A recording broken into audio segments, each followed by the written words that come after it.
ये देखिए आप, ये कह रहा है कि सिद्ध कीजिए प्रदत्त पृष्ठ और महत्तम आयतन के बेलन की ऊंचाई आधार के व्यास के बराबर होती है।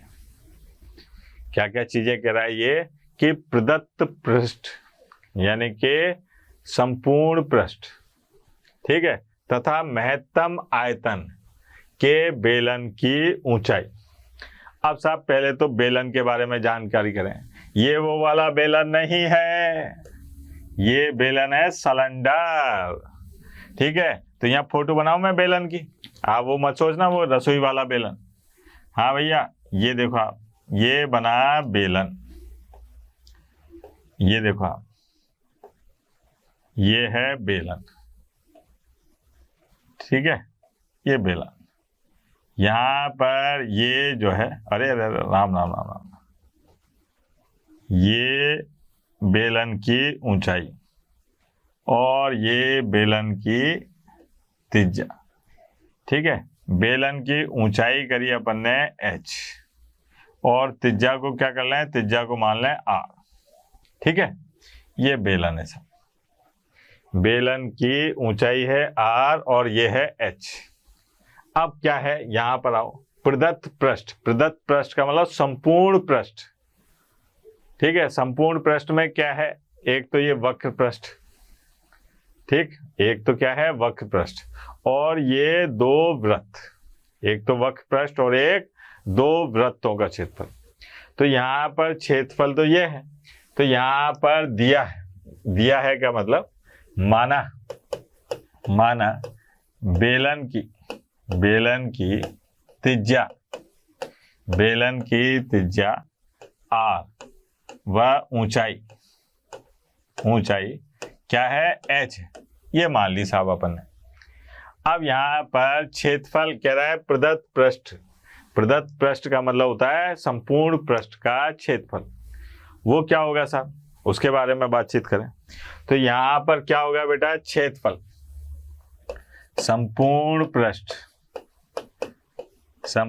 पृष्ठ का क्षेत्रफल। हाँ बेटा, ए लिख दो एरिया से, तो यहाँ आ जाएगा अपने पास में 2πr² प्लस एक आ जाएगा 2πrh। ये समीकरण नंबर 1। ये है अपने पास में एक तो ये वृत्त और एक ये वृत्त, तो 2πr²। एक ये है, ठीक है, कौन सा, वक्र पृष्ठ। तो बेलन के वक्र पृष्ठ का क्षेत्रफल क्या होता है, 2πrh। यह आ गया साहब। अब अपने को बात करनी है कि महत्तम आयतन, आयतन का मान क्या होना चाहिए, अधिकतम होना चाहिए। तो यहां पर लिखा साहब बेलन का आयतन, बेलन का आयतन। अब बेलन का आयतन क्या होगा साहब, v बराबर ये होगा πr²h। ये आ गया अपने पास में πr²h, ठीक है। इसको कह दिया समीकरण नंबर 2। अब आप प्रश्न को समझो तथा उसकी भावनाओं को भी समझो कि हर प्रश्न में, इस प्रकार के हर प्रश्न में क्या होगा बेटा, हर प्रश्न में एक समीकरण दी होगी जिसमें दो चर होंगे, इसमें है जैसे r और h, और एक गणना करनी पड़ेगी अपने को महत्तम या न्यूनतम के लिए, उसमें भी दो चर होंगे। तो जो महत्तम और न्यूनतम के लिए गणना करनी है उसमें से एक चर का विलोपन करना है, ठीक है। एक चर का क्या करना है, विलोपन, और फिर लंबी लंबी देनी है सर। अब विलोपन किसकी मदद से करेंगे, समीकरण 1 की मदद से। तो यहां पर देखा अपन ने समीकरण 1 व समीकरण 2 से, समीकरण 1 व समीकरण 2 से क्या होगा सर, v बराबर यहाँ पर πr²। अब h की जगह मान रखना है मेरे को, ठीक है, क्योंकि यहाँ रखूंगा तो यहाँ घात 2 करूंगा गड़बड़ हो जाएगी। तो h की जगह क्या मान आएगा, a, ठीक है। देखो आप a, minus 2 pi r square और बटे में 2 पाई आर। क्या कोई दिक्कत? कितना सिंपल कार्य का। अब मैंने क्या काम करा, v बराबर ये पाई से, देखो ये पाई गया और स्क्वायर से ये आर गया, पाई से ये पाई गया तो यहाँ क्या बचा 1/2 और आर। ठीक, यहाँ पर आ रहा है a और माइनस 2 पाई आर की घात 2। नहीं आई बात समझ? पाई से ये पाई गया, आर से ये स्क्वायर गया, अब क्या बच रहा है 1 आर और बचे में 2 बटे में 2, ये आ गया। अब इसको लक्षण से लिख लो, v बराबर 1/2, ठीक है, और साहब a आर माइनस इससे गुणा करा तो 2 से 2 कट गया और क्या बचा पाई और r की घात 3। ये हो गई साहब समीकरण नंबर 3। क्या है समीकरण नंबर 3? 1/2 a आर और पाई r की घात 3। आगे बढ़ते हैं। v बराबर क्या आ रहा है बेटा? v बराबर 1/2 a आर और माइनस पाई r की घात 3। यही है ना? देख लेते हैं एक बार, चेक कर लेते हैं, गड़बड़ नहीं हो जाए। 1/2 a आर पाई r की घात 3।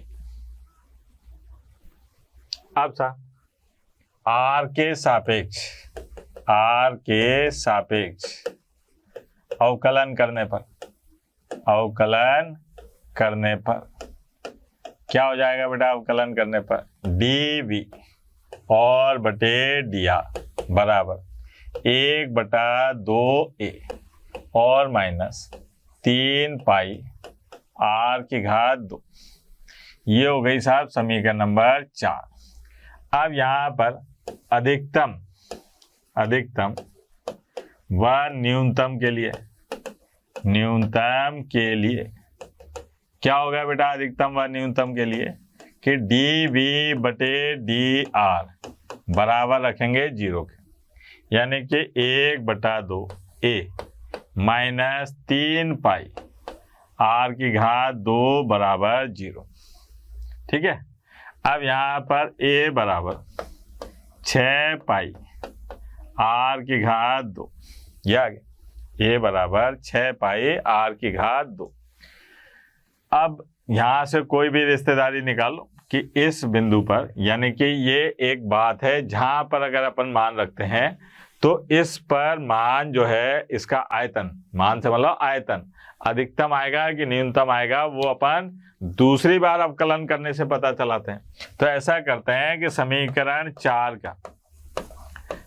का r के सापेक्ष पुनः अवकलन करने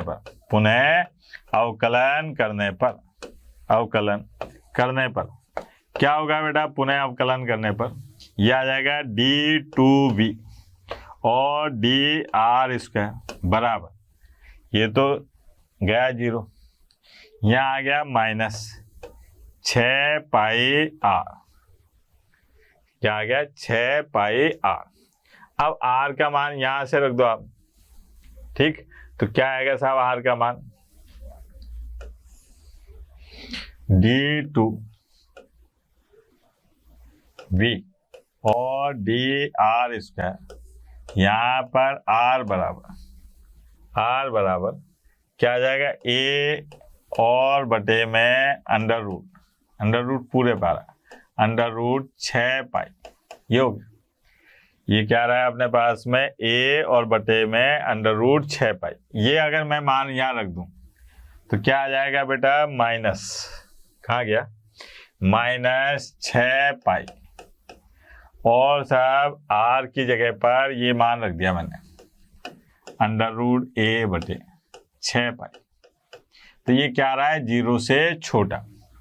क्या आ रहा है मान? 0 से छोटा। अतः a बराबर 6 पाई r की घात 2 पर आयतन, किसका आयतन? बेलन का आयतन उच्चतम होगा। क्या होगा बेटा? उच्चतम होगा। आयतन क्या होगा? उच्चतम होगा या अधिकतम होगा, ऐसे करके लिख देते हैं। आयतन अधिकतम होगा, अधिकतम होगा। अब साहब यहां पर ये नहीं पूछ रहा, वो ये तो दे रखा है। अपने को ये निकालना है कि अगर आयतन अधिकतम है तब क्या होगा, मतलब लंबाई और चौड़ाई, सॉरी ऊंचाई और त्रिज्या में क्या संबंध होगा, इसके बारे में बातचीत करते हैं। अतः a बराबर 6 पाई r की घात 2, या a बराबर क्या आ रहा है अपने पास में? 6 पाई r की घात 2। ये प्रतिबंध आ रहा है जब इसका बेलन का आयतन कैसा है? अधिकतम है। तो अब एक ही जगह पर, अब समीकरण एक से एक ही जगह क्या मान था साहब? a का मान था अपने पास में 2 पाई r की घात 2 और प्लस एक था 2 पाई आर एच, आर, हाँ ये 2 पाई आर एच, ठीक है। और साहब बराबर 6 पाई आर की घात 2, ये आ गया। ये अपन ने क्या काम करा? समीकरण 1 से मान रख दिया। अब यहाँ देखो आप 2 पाई तो जा रहा है, ठीक है, तो क्या बचा? 2 पाई आर स्क्वायर को उधर ले जाओ सब, तो ये आ गया 2 पाई आर एच बराबर, यहाँ क्या आ जाएगा अपने पास में? 4 पाई आर की घात 2, ठीक है बेटा। फिर आगे बात करी अपन ने, तो ये 2 पाई से ये भी गया, आर से ये आर भी गया, तो एच बराबर 2 पाई 2 आर। अब ये एच क्या है? एच है बेटा बेलन की ऊंचाई, बेलन की ऊंचाई, ठीक है। और ये 2 आर क्या है? ये है बेलन का व्यास।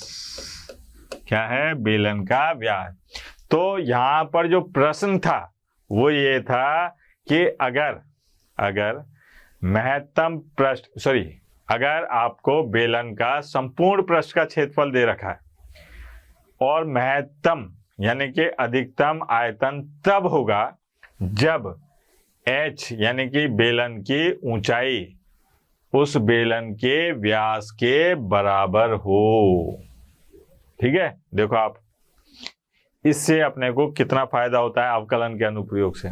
और देखते हैं, बड़े मजेदार प्रश्न है इसमें। ये देखो आप, ये भी बड़ा मजेदार प्रश्न है, दिमाग के ढक्कन खोलेगा आपके।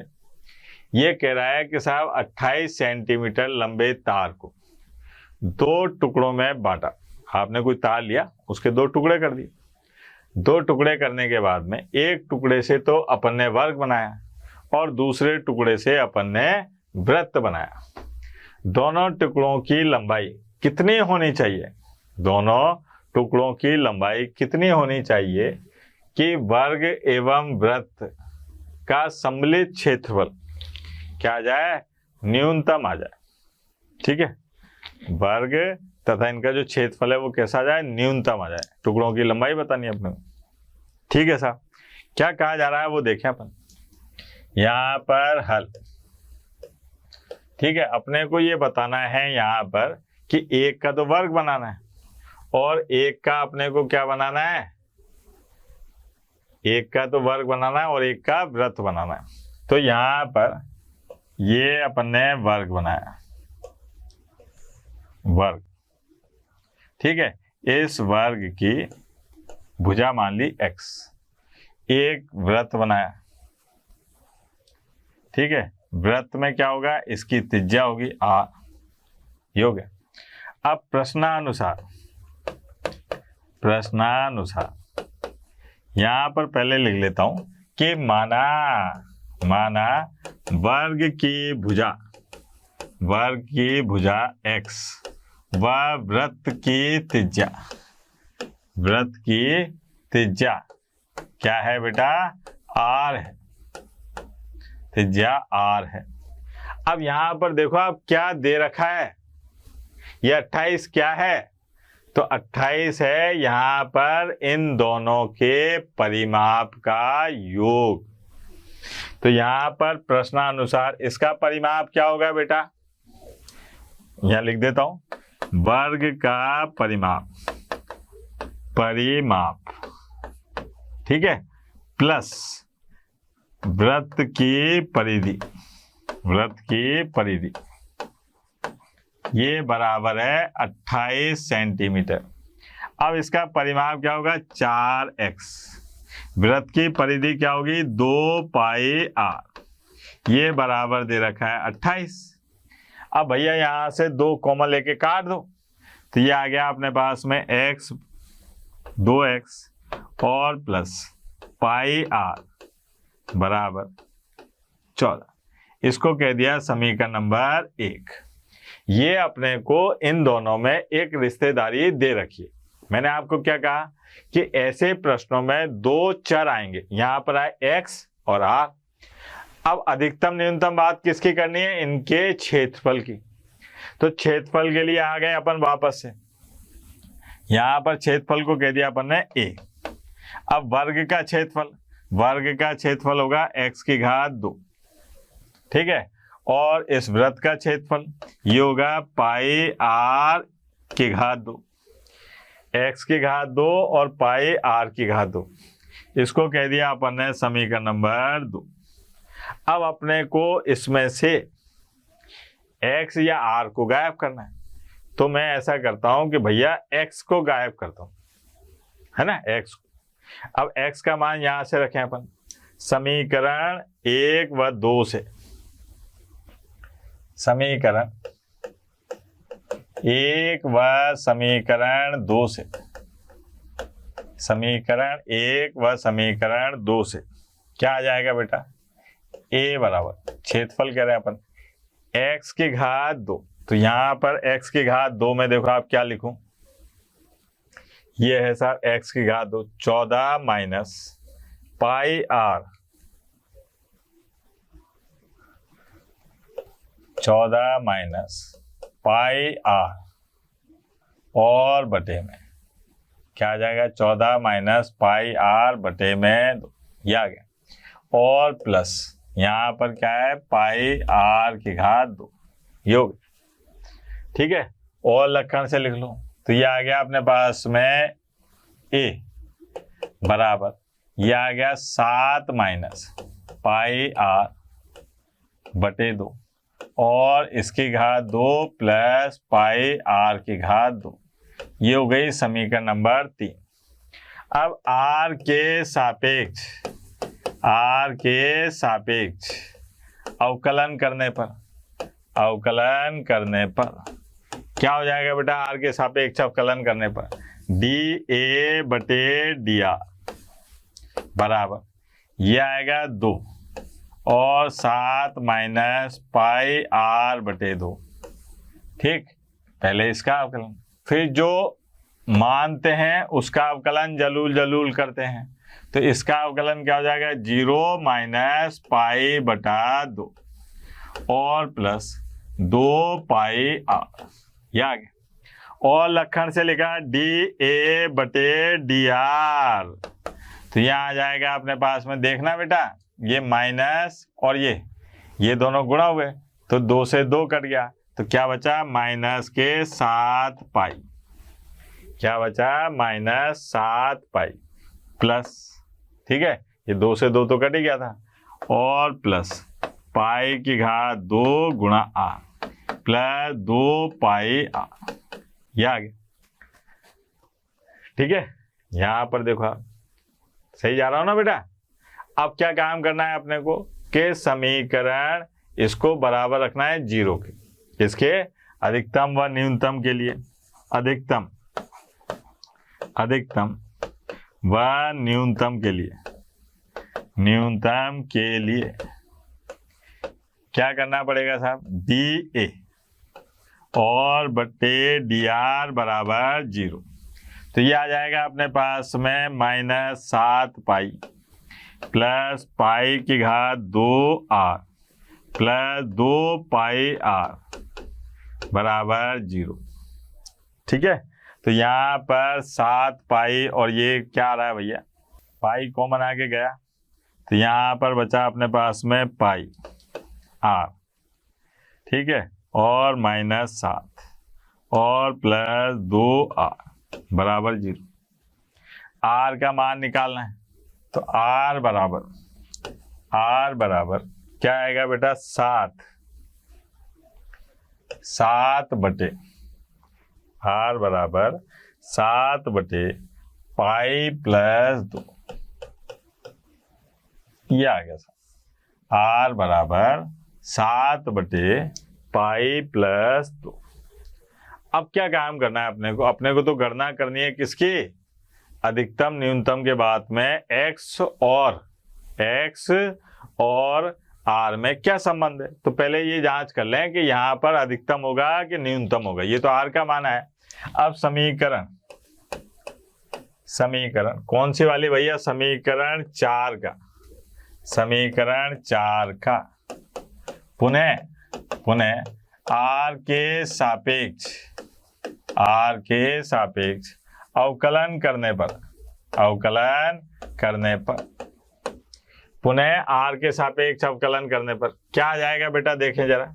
ये आएगा d2a और बटे dr की घात 2, 7 पाई का हो गया 0, यहाँ आ जाएगा प्लस और 7 पाई की घात 2 प्लस 2 पाई।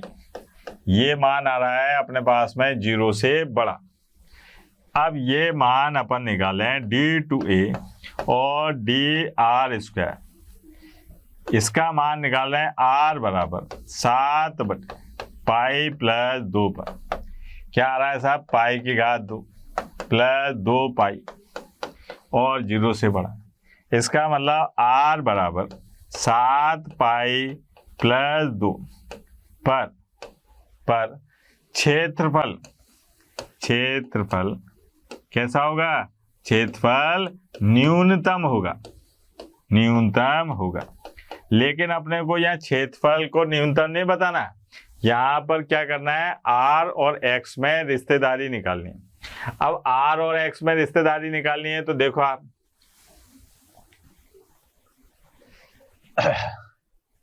समीकरण 1 से समीकरण 1 में क्या दे रखा था अपने को कि साहब यहाँ पर अपने पास में था 4x और 2 पाई r, ठीक है, और बराबर था 28। अब r का मान कितना दे रखा है, 7 बटे पाई प्लस 2, ये दे रखा है 7 बटे पाई प्लस 2, तो यहाँ रखा अपन ने। तो ये आया अपने पास में 4x प्लस 2 पाई और r की जगह कितना आ रहा है, देखना जरा ध्यान से, 7 बटे पाई प्लस 2 बराबर 28।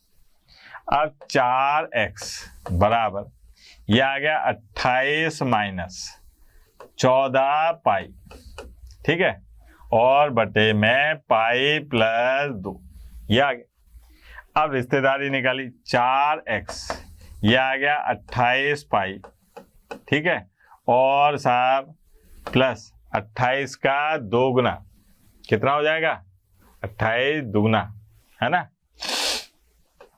56, और बटे में पाई प्लस 2 है ना, और माइनस के यहाँ पर आ ही रहा है अपने पास में 14 पाई, ये हो गया। अब इस 4 से उड़ाना है तो अभी रुक जाओ बेटा, 4x बराबर यहाँ पर देखें जरा, 28 में से 14 गए तो कितना बचेंगे, 14, ये आ गया 56 और साहब प्लस 14 पाई और बटे में पाई प्लस 2, ये आ गया। x का मान निकालें तो भैया आप इसको घटाओ, कितना आएगा 4 और ये 1, तो पाई प्लस 4 बटे में पाई प्लस 2, ये आ गया। x का मान ये आ रहा है और r का मान कितना आ रहा है अपने पास में, 7 पाई प्लस 2। तो टुकड़ों की जो लंबाई है उसकी बात कर रहे हैं अपन, टुकड़ों की लंबाई। ये तो r और x के मान आए अपने पास में, अपने को टुकड़ों की लंबाई बतानी है। तो जो वर्ग था, वर्ग के तार की लंबाई, तार की लंबाई कितनी थी बेटा? 4 गुणा x, यानी कि 4, और x का मान कितना है देखो आप, 4 पाई प्लस 4 बटे में पाई प्लस 2। ये तो क्या आया, जो अपने पास में मान दे रखा था किसका, तार की लंबाई का। फिर आए साहब अपने पास में वृत्त की लंबाई, वृत्त के तार की लंबाई, तार की लंबाई वो क्या थी साहब, वो थी 2 पाई, और r की जगह पे क्या है, 7 बटे पाई प्लस 2। तो ये आ गई अपने पास में 14 पाई और बटे में पाई प्लस 2। ये हो गया साहब, ठीक है। ये अपन ने प्रश्नावली के जो अच्छे महत्वपूर्ण प्रश्न थे वो कर लिया अपन ने, ठीक है। अब आपको प्रैक्टिस करनी है। यहाँ पर अवकलन के अनुप्रयोग का समापन हो गया। कल से अपन बहुत ही महत्वपूर्ण चैप्टर प्रारंभ करेंगे, समाकलन। ये याद रखना कि बोर्ड की परीक्षा में समाकलन का अंक भार सबसे अधिक होता है।